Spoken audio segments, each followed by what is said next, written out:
Hello everyone, my name is Sniping is Fun, and I welcome you all back to this next video I'm going to present to all of you here on YouTube. It's going to be a semi-quick video, semi-decent length video, not too long, not too short. I wanted to talk about this ever since the Direct came last week. I barely mentioned my thoughts, barely on it when I did my thoughts and reaction and detailed discussion video of the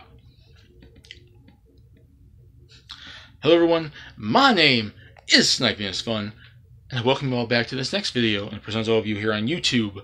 It's not going to be anything too quick, too long. I'm not going to take forever, but I'm hopefully not going to be making a very quick video. It's going to be a semi-short video. I kind of wanted to talk about this topic since the Nintendo Direct last week and give my thoughts fully on this subject and what I think Nintendo and Sakurai are capable of doing with it and where they're going to go with it. I barely mentioned in that video, but I was also talking about like 50 million things at once, so really the video was more so about the Direct in general, not just this, and that being Super Smash Bros. Ultimate, and that being that Smash Bros. Ultimate, after the 5th fighter from the Fighter Pass, is going to get more DLC characters. Now, whether or not that's just one more pack, 2 more packs, 3 more packs, not even packs, just releasing characters separately, only a couple newcomers, a couple more DLC characters, a lot more DLC characters, we really don't know. But I think most people saw it coming that we were going to get more DLC after the Fighter Pass, especially because if we didn't, Smash Bros. 4 would have gotten more DLC than Ultimate. Smash Bros. 4 got like 7 to 8 characters, and that would only be about 5 or 6 for Ultimate. I think it was inevitable we were going to get more DLC characters. It was just we had to have a confirmation from Sakurai and from Nintendo, and I think we finally got that with this recent Nintendo Direct. And I want to get my thoughts on it. Where can Nintendo go with this? Now that we're knowing for sure that there's not just one more character left, what can Nintendo do with it? What can Nintendo go for? What can we speculate and perceive and look into and see what is possible with this DLC? And I have 5 things I want to talk about. Some of them are more detailed on a specific subject, and some of them are more general. So these 5 things came to mind. I did this post on Facebook, but I also want to do it on YouTube, given I'm a Nintendo Smash Brothers speculator. My channel has pretty much been Smash for like the last 6-7 years, speculating and whatnot. So yeah, on and off. So yeah, I need to do it on YouTube as well. But yeah, some of them are specific to a certain little niche. Some of them are a little more open and varied. But I want to talk about this, and these are 5 things that I think potentially Sakurai and/or Nintendo themselves are probably going to do with the remaining DLC for this Fighter Pass. Number 1, I do think, especially because Smash Brothers is supposed to be a Nintendo All-Star fighting game, and a Nintendo fighting game, and that's where it originated from, even though now it's become more of a just gaming characters coming together to kick the crap out of each other. I think we're going to be guaranteed at least one Nintendo character at some point. Who that Nintendo character is, I have no idea. Maybe there'll be 1, maybe there'll be 2, maybe there'll be even more. Maybe they'll do a Fighter Pass that's entirely Nintendo-oriented characters. I don't know. But I do think all the DLC is not going to just be third-party. So far, the Fighter Pass has been 4 characters, they're third-party, and obviously the 5th character, to not make it feel some sort of, to continue and keep the same trend going, is going to have to be a third-party character as well. I think we're going to be guaranteed at least one Nintendo character. Who that Nintendo character is, I don't know. Maybe it'll be a classic retro choice. Maybe it'll be a character that fans have been wanting for a long time, a popularity choice. Maybe it'll be one of the newer characters that, maybe was too new to add, or is now a newer character to add for their upcoming game or something. I don't know. But I do think we are now guaranteed now that there's not just going to be one more DLC character. We're going to be hopefully guaranteed, I think, at least one Nintendo character at some point. 2, I think since Smash Brothers has always mainly been been like a marketing and advertising type franchise, it really is. I know it's supposed to be like a fan service type thing, and they always just add characters that deserve it, are iconic, maybe to and just popularity choices and whatnot. But there's always been choices that have kind of been marketing, kind of been there just to advertise games and whatnot too. That's kind of the point of Smash Brothers as well. We always get a new Pokemon, we always get a new Fire Emblem. There's always characters represented from new IPs, new games that are continuously getting, support, and newer games continuously. It happens, and it has happened since pretty much day one, since Smash Bros. 64, but even really since Melee and Brawl. We've seen this happen loads of times. They always add new characters. I think we're going to get some marketing choices, and I know some people will probably hate that because, oh no, these characters don't deserve it. These characters are too new. They're just trying to get our money. They should be characters that only are fan favorites and legendary, and I don't care.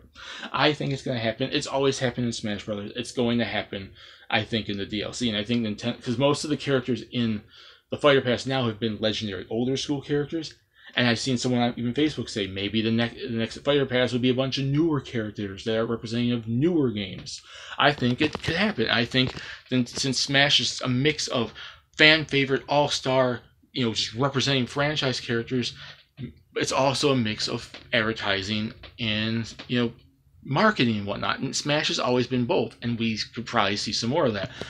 That's kind of been partially with the characters we already had in the DLC Fighter Pass anyways, like Dragon Quest XI, Rare Replays rumored for Switch, and Microsoft might be giving more of their Rare franchises to be on the Switch maybe, or maybe there'll be a new Banjo-Kazooie at some point. SNK supported the Switch a crap ton. It's also a legendary game company. It's been around since Nintendo started video games, pretty much shortly thereafter even.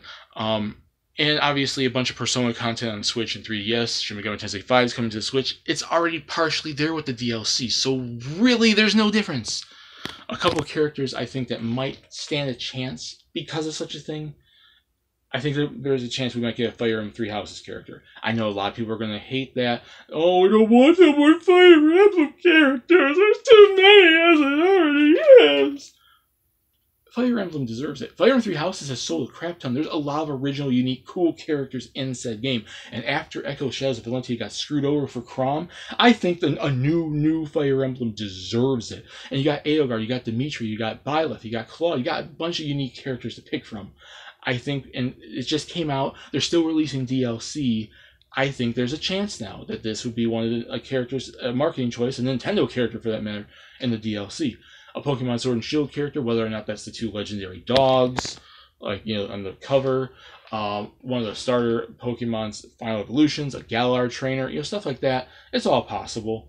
I think that's potential. No More Heroes 3 is coming out. Maybe we'll get Travis Touchdown. Shantae and the Seven Sirens are coming out. Shantae, even though she is a spirit, I don't think spirits technically deconfirm characters. I think it's more like maybe stage hazards to some extent. Definitely assist trophies. That stuff deconfirms people. Not spirits / trophies. Maybe something for Metroid Prime 4, maybe something for Bayonetta 3, maybe something that they haven't announced yet. Maybe Astral Chain will get a character. It just came out, it's probably going to get some more DLC. Anything's possible, but I do think marketing choices are going to potentially come. Not saying it's going to infiltrate the entire DLC, but we'll get probably 1 or 2 or 3 mixed in there at some point. Nintendo wants to make money. They're a business. Nintendo Smash Bros. Is not just about putting all the fan favorite characters and legendary characters that deserve it. It's also a lot about marketing and advertising. It's a mixture. So yeah, there's that. Third, the characters that are currently rumored, the major rumored characters, I think all, if not most of them, still stand a chance to be clued in, and one of them might be the final character in the Fighter Pass. For the longest time, throughout this entire year, we have pretty much been seeing numerous characters speculated, like Steve from Minecraft, Ryu Hayabusa, the Doom Guy, Doom Slayer, the Monster Hunter. There's been numerous characters that have been speculated over time. There's, rumors, these are leaks, these are stuff like that. I think a lot of them still stand the test of time. I think if Bethesda gets a representative, it's going to have to be Doom Guy. It's the most legendary character they got. Ryu Hayabusa is a legendary character. He has been with Nintendo since the NES, been on the Wii U, and all over the time on their systems. Steve from Minecraft, I think Banjo and Kazooie might have deconfirmed them because it's technically a Microsoft character, but it's still potentially there. And obviously, Monster Hunter, there's a Rathalos in the game. We don't have any Monster Hunter character in general. That still could happen. I think my third one is at least 1 or 2 of those rumored characters are probably guaranteed at this point. If they're on the Fighter Pass or anything beyond that, I don't know, but I think it's there.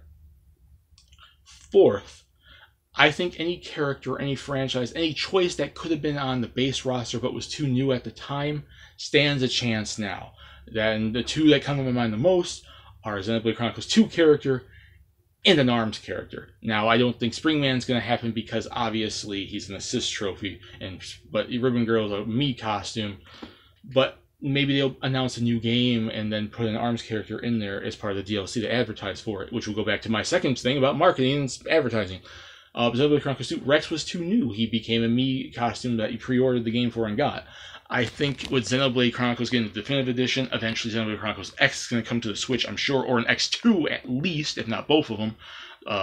Xenoblade Chronicles 2 being a majorly selling game on the system, Torna Chronicles and whatnot. Xenoblade's probably going to get a character at some point. Another one to join Shulk, which I'm surprised the base roster never got, given how big the franchise is now compared to it being Operation Rainfall, one game, and Shulk got in Smash 4. I think that's possible. I think we're likely going to get some characters that didn't have a chance about 8 to 10 months ago when Smash Bros. Ultimate was coming out, but now stand the test of time because there's more development time for Sakurai and his team and Nintendo and whoever else is involved to do that stuff.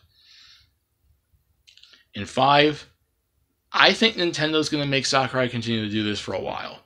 I know Sakurai wants to finish it, he wants to get some rest, he wants to go to other projects, but Nintendo sees the money in Smash, and I think it's going to go on for a while. Now, I'm not saying that they're going to try to kill Sakurai and have him do this forever and ever and ever.